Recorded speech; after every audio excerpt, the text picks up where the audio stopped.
Hi, and welcome back to Comedy Recapped.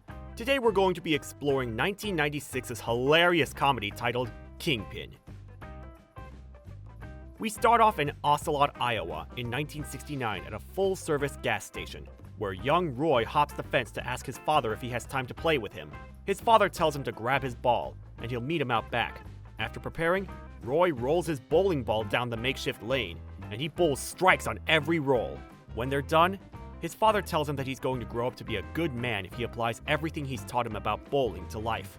Flash ahead 10 years and we see Roy has grown up to be the bowling champion for the state. He's welcomed with glorious applause as he enters the bowling alley, and when he goes to roll his first ball, his father comes in and watches from the side. The next day, Roy prepares to go on a professional bowling tour, and his father gives him his pocket watch as a parting gift. While on his tour, Roy ends up beating Ernie to become the new Odor Eaters champion. After winning that, Roy finds out that someone has put sugar in his tank, and the fix will take all of the money he has. Soon, he runs into Ernie as he comes to fill up, and the two of them go grab a bite to eat. Ernie tells him that they're going to have to find some extra money in order to make it on tour. The two of them head to a local bowling alley, and they swindle the entire local group of bowlers. When they go to leave, the locals realize just who Roy is, and Ernie leaves him behind to face the music. They take Roy back into the alley, and they destroy his bowling hand in the ball return machine. After 17 years, Roy wakes up in his apartment in Scranton, Pennsylvania, and we see that he has a hook for a hand and his life has gone into the gutter. Roy heads into town to sell condoms to the local bowling alley, and he hears a bowler in one of the lanes. He finds Ishmael is having a little trouble with one of his strokes, and he promptly introduces himself. When Ishmael leaves, Roy finds out that he's part of the Amish community. He tries to chase him down while he rides his bike home, but Ishmael tells him that he's not interested in having a coach or agent. Roy heads home to stop a mugging, but it turns out that he's a friend of his that he paid to help him buy time on his rent. Once the landlord finds out, she finds another way that he can pay her back. After doing his dirty deed, Roy heads out to the Amish community, where he poses as a brother from another community in Ohio, so that he can get some time alone with Ishmael to tell him about a huge tournament in Reno in a few weeks. Ishmael talks about how Amish people expect more out of themselves than normal folks, but Roy wagers that he can do anything they do. So the next morning, Roy wakes up early to go ahead and milk the cow, but he finds out after he drinks the milk that they only have a bull. After brushing his teeth, Roy heads out to help the men with a barn raising. He doesn't quite fit in, and he actually brings the whole barn down on the community. That evening, Roy tries to talk to Ishmael about bowling, but Ishmael's father takes him outside to talk to him about the financial troubles that the community is facing. If they don't find the money soon, the bank will be taking the land back. Ishmael decides to go with Roy as a way to try and win the money for the land. When they head to the bowling alley that night, Roy finds out that Ishmael's 270 average is actually based off of 15 frames instead of the normal 10 frames. The next day, Roy decides that Ishmael doesn't have a chance at the tournament, and he decides to drive him back to the community. Ishmael isn't going back home empty-handed though.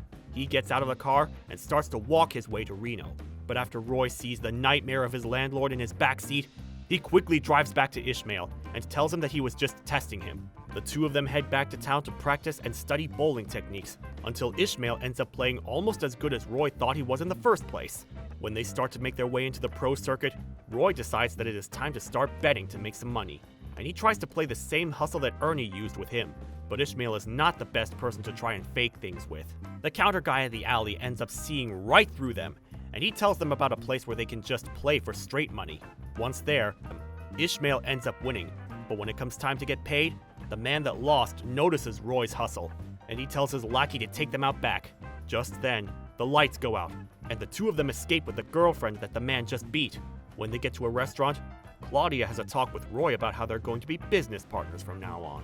Roy punches Ishmael in the nose to help him get out of some trouble with the local riffraff. Then they all head out to use their new hustle on local alleys to make some money on their way to Reno. Everything is going well, and one night, they stay at a motel. But that night, Roy tries to get Ishmael to leave with him. When they get to the car, they find Claudia sleeping in the car, and once she realizes what's going on, she pulls Roy aside to have a conversation about his plan to leave her behind. After a rather comical fight, the two of them notice that Ishmael actually walked away while they were fighting. The next morning, Roy and Claudia head out to hopefully find Ishmael on the way to Reno, and it turns out that they're about to drive through Roy's childhood hometown. As they drive through, Roy gets to see how much the town has changed, and how much his favorite places have changed. They end up stopping at his father's old garage, and the place has fallen into ruin. Claudia asks him why it took him so long to come back, and he talks about how he felt like a disappointment. It turns out that his father died 10 years back, and Roy never came to the funeral. After they leave, Claudia brings up the possibility of the two of them starting fresh, and they stop at multiple places to see if they had seen Ishmael come through. After finding out that they are on the right path, they decide to stop at one of the strip clubs, and they find Ishmael stripping for money. All three of them end up running to the car, and once they're on their way, Ishmael explains how he thought they were his friends. Roy explains that his lack of trust is a defense mechanism, and Claudia assures Ishmael that if they go forward, that they'll be working as a team. After a moment, Ishmael agrees to a fresh start, and the three of them make their way down the road. Eventually, they make it to Reno, and in the morning, Ishmael finds out that he got a tattoo the night before. In fact, he got two. When they go downstairs to eat, they find out that Ernie is the leading champion, and he comes over to taunt them. It also turns out that he and Claudia have a past, but when he starts to talk more about the night that Roy lost his hand, Ishmael punches a wall while trying to strike him. After Ernie runs away, Roy finds out that Ishmael actually ended up hurting his hand. Later, Claudia goes up to her room, and she finds her ex, Stan, waiting for her. She tries to convince him to take the money and run away with her, but he's dead set on seeing Roy and Ishmael one more time. After Roy finds out that Ishmael had broken his hand, they go to check on Claudia, but they find out that she left with the money and a few guys. They head downstairs to drink, and they are approached by a gambler that Ishmael gave good luck to earlier. He can see that the two of them are having a little trouble, and he offers Roy $1 million to sleep with Ishmael. Roy thinks about it for a minute, then he whispers in the man's ear. We cut to Roy rolling around in all the cash, but it turns out to be a dream. Ishmael gives Roy an exhilarating speech where he tells him that he is actually the one that can win the tournament. After watching Ernie in a TV commercial, Roy decides that he can do it. Once at the tournament, Roy finds out that he's got a little bit of dust to get rid of from his game, but he stays in the tournament. Eventually, we see that Roy has made it through to the next stage. A reporter from ESPN asks Roy what he's been doing all these years, and Roy is painfully honest with his answer when he says that he's been drinking this whole time. Back at the tournament, Roy makes it through to the semifinals, and no one can believe it. When it comes down to the finals, it ends up being between Ernie and Roy. Roy's nerves seem to be getting the best of him, but he walks out there right beside Ernie. The two of them play through the round, and things seem to be neck and neck. Meanwhile, Claudia is sitting at a bar with Stan. When Stan walks away, Claudia has the bartender turn on ESPN, and she watches as Roy bowls a great game. When it comes down to the end, Roy ends up getting a 7-10 split, and Ishmael ends up getting taken away by his brother, who has finally shown up to take him back home. Roy manages to get the spare, but when he goes to celebrate, he notices that Ishmael has left him. Now that it's Ernie's turn, we find out that he has to get 3 strikes to win it all.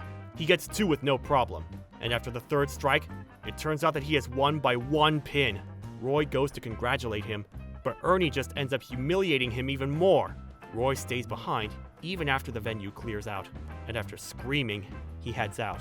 A few days later, Roy goes to his car, and he is attacked by Stan. He asks Roy about Claudia, who has stolen his money and left. After a week, Roy is back at his little apartment, and Claudia shows up with the money she stole from him, and more.